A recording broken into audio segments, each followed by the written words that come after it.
The city of Portland is operating a new warming shelter this winter, but it's not open every night. Right now, the shelter opens when the temperature drops to 15 degrees or below, or if the city gets more than 10 inches of snow. Last night, city officials met to discuss the criteria and possibly make changes. Our Katie Delaney joins us outside the shelter this morning with more about that. Hey, Katie. Haley and Leanne, despite some criticism about the temperature threshold, city leaders who spoke at the Portland Health and Human Services and Public Safety Committee meeting last night say it's not looking feasible to make changes to when the shelter is open this season. This is the first year that the city of Portland has operated a winter warming shelter.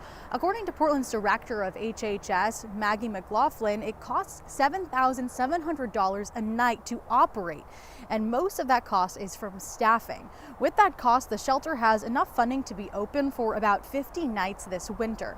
McLaughlin says if the city changed the temperature threshold to 20 degrees instead of 15, the shelter would be open for an extra 14 to 21 nights, costing upwards of an extra $200,000.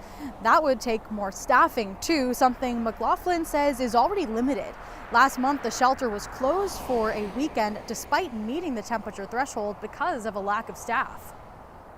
If we were to try to shift to a threshold, which would significantly change that upper limit of 50, then we would be really challenged to bring on the staffing appropriate in a timeline to meet those operational realities.